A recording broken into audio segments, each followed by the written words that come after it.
friendships are deeply linked to character. In this course, we're working with the themes of context, calling, character, and Sabbath spirituality, and looking at how these relate to a life in ministry. And so with this theme of character, today I want to talk some about friendship, because those two are very much linked. The great philosopher Aristotle saw clearly that friendship and character were connected, and he talked a lot about character. I'd like to explore some of Aristotle's thoughts on friendship and character, and then look at how this might be usable for us as Christians. Aristotle distinguishes three types of character. He talks about distinguishes three types of friendship. He talks about friendship of usefulness, friendship of pleasure, and friendships of virtue. So in the first two types of friendships, your wish for your friend's good is based on your motive for your affection. So for example, in a friendship of usefulness, that's where you're friends with somebody because of how they're useful to you. You're friends with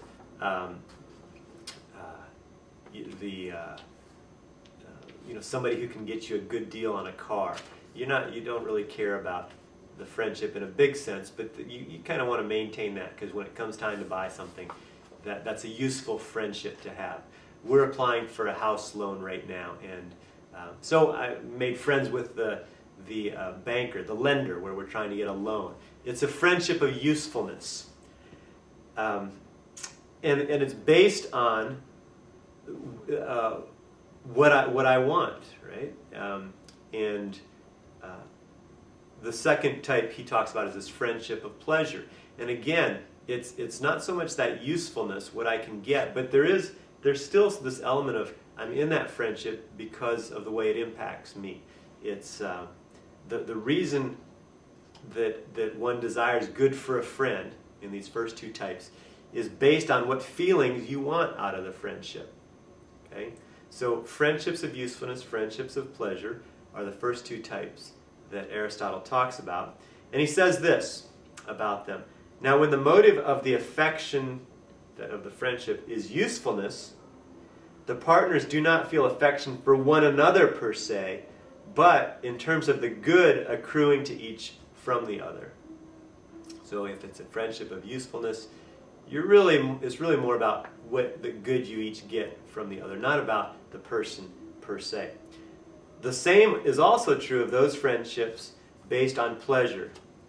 We love witty people not for what they are, but for the pleasure they give us. The friend is loved not because he is a friend, but because he is useful or pleasant. Thus, these two kinds are friendship only incidentally, since the object of affection is not loved for being the kind of person he is, but for providing some good or pleasure. Aristotle writes that in his Nicomachean Ethics. Well, the useful friendships are the shortest lived, according to Aristotle. Usefulness is not permanent, but is always changing. So those friendships don't last. Friendships of pleasure don't last that long either. He addresses specifically the friendships of young people, and he says, they quickly become friends, and so quickly cease to be so. Their friendship changes with the object that is found pleasant, and such pleasure alters quickly. So friendships of pleasure don't last very long either. What Aristotle is really interested in is friendships of virtue. Friendships of virtue occur between two good people. This is a friendship in which you wish the other well for the sake of the other, not simply because of what you receive back. And Aristotle argues that only a friendship of virtue can last. In a friendship of virtue, each one is built up. And good people keep each other good. That's what happens in a friendship of virtue. And virtue are based on character. Virtue points to character traits, positive character traits. Things like loyalty and kindness and integrity and honesty. There are two key aspects in Aristotle's view of friendship of virtue. The first is that this type of friendship can ultimately only be between equals. And he says if it begins between people who are not equal, it draws them into equality, because that sort of equality is essential for friendship to last in Aristotle's view. The second view that Aristotle has of this type of friendship is that friendships of virtue shelter the other from suffering. In a friendship of virtue, according to Aristotle, friends prefer their friends to be present during good times and then seek to protect them or not include them in the bad times. This is because, quote, "It is painful to see our friends pained by our misfortunes, for everyone tries to avoid being the cause of a friend's pain. For that reason, manly natures take scrupulous care not to let their friends share in their pain."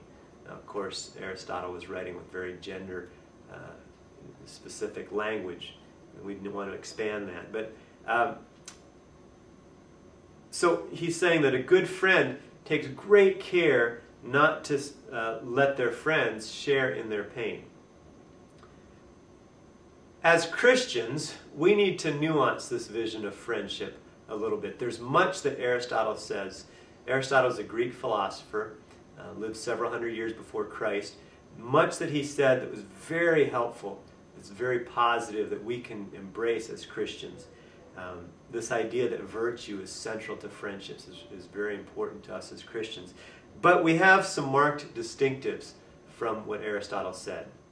One place we can look at to see a different view of friendship is John chapter 15.